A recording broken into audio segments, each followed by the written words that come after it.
संकल्प यशाचा स्पर्धा परीक्षा मोफत मार्गदर्शन यामार्फत ऑनलाईन टेस्ट क्रमांक 10 मध्ये मी उल्हास कुलकर्णी सर्वांचे हार्दिक स्वागत करतो।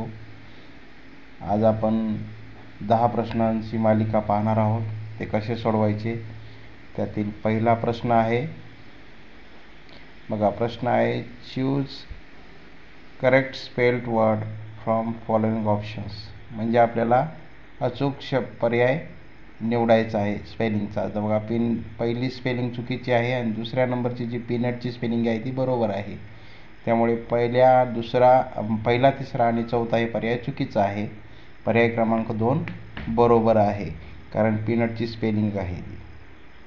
पुढे बघा प्रश्न दुसरा। Choose different sound of letter G. जीचा वेगळा ध्वनी शोधायचा आहे। पहिल्या याच्यात बघा गोट होतो म्हणजे ग, दुसऱ्या याच्यात काय होतो बघा गेट, गच होतो। तिसऱ्या याच्यामध्ये जिराफ आहे म्हणजे तो ज होतो आणि चौथ्या याच्यात गन म्हणजे ग होतो। याच्यातला वेगळा काय आहे तर जिराफ आहे म्हणजे जीचा वेगळा ध्वनी काय होत आहे ज होत आहे। पर्याय क्रमांक 3 हे याचं उत्तर बरोबर आहे। म्हणजे गोट ग, गेट आणि गन यामध्ये ग होतो आणि जिराफमध्ये ज होतो। तर याच्या पुढचा प्रश्न आपण पाहू बघा। Rearrange the given letter in correct order and select the name of vegetables. आपल्याला भाजी शोधायची आहे त्याच्यातली आणि स्पेलिंग दिलेली आहे। खालीलपैकी बघा भाजी कोणती पर्याय आहे तर बघा त्याच्यामध्ये पी हा दिलेलाच नाही त्यामुळे पॅरेट हा तयारच होणार नाही कारण पी दिलेलाच नाही। दुसरा आहे कॅरेट, कॅरेट ही भाजी आहे आणि पर्याय क्रमांक 2 हे बरोबर आहे। कॅरममध्ये यम नाही त्यामध्ये आणि करेक्टमध्ये आपल्याला कोणता अक्षर दिसत नाही, करेक्टमध्ये ई दिसत नाही त्यामुळे ते सुद्धा पर्याय लागू होत नाही। त्यामुळे पर्याय क्रमांक 2 हे याचं उत्तर आहे।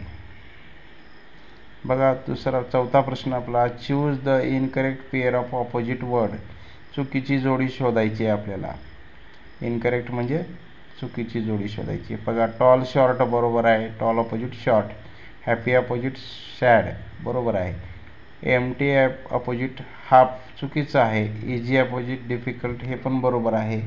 एम्प्टी अपोजिट हाफ हे चुकीचा पर्याय आहे। त्याच्या पुढचा प्रश्न आपण पाहू।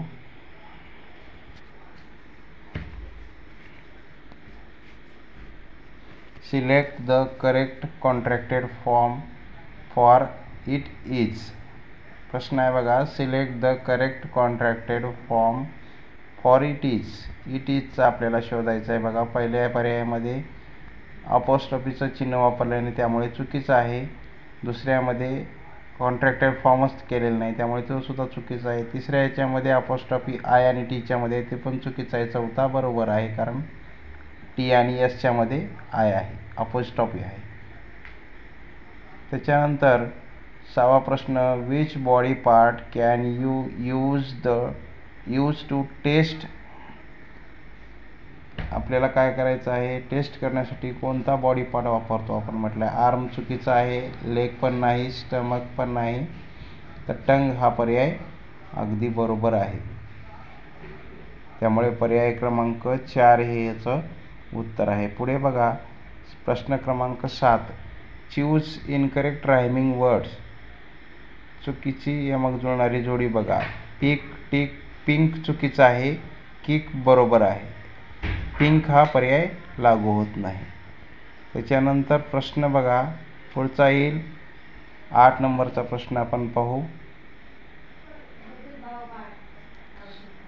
Where will you find the word with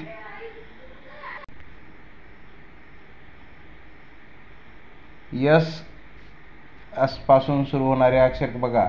after T म्हणजे टीच्या नंतर यस येईल का नाही, तर आफ्टर व्ही म्हणजे व्हीच्या नंतर यस येईल का तर नाही कारण यस अगोदर असतं। त्याच्यानंतर पर्याय क्रमांक 3 बघा। Before T. मग म्हणजे काय पर्याय आहे, तर यस आणि टी हा पर्याय बरोबर आहे, कारण टीच्या पूर्वी येतो यस. त्यानंतर आफ्टर व्ही हे सुद्धा चुकीचं आहे, त्यामुळे याचा पर्याय क्रमांक 3 हे उत्तर बरोबर आहे. त्यानंतर प्रश्न क्रमांक 9 आपण पाहू. बघा, ऑड मॅन आउट म्हणजे वेगळा शोधायचा आहे. पर्याय दिलेले आहेत 4. हेड, नोज, नेक, ब्रेन असे 4 आहेत. त्यातील ब्रेन हा इंटरनल ऑर्गन आहे. बाकी सगळे आपल्याला आपण पाहू शकतो. ब्रेन आपण उघड्या डोळ्यांनी पाहू शकत नाही, त्यामुळे ब्रेन हा वेगळा आहे. त्यानंतर बघा, choose the correct expression for given picture. चित्रातील दिलेले एक्सप्रेशन आपल्याला शोधायचे आहेत. ते काय करत आहे मुलगा, क्राय करत आहे. त्याचा पर्याय क्रमांक 3 हे बरोबर आहे, क्राईंग आहे. कोणती क्रिया चालू आहे, क्राईंग. आपण या ठिकाणी 10 प्रश्न पाहिलेले आहेत. 10 प्रश्नांचे उत्तर आपण सोडवलेले आहेत. कशा प्रकारे प्रश्न सोडवायचे, तर या ऑनलाईन टेस्ट सिरीजमधील 10वी प्रश्नपत्रिका आपण सोडवली. या चॅनलला सबस्क्राईब करा. व्हिडिओ आवडला तर लाईक करा.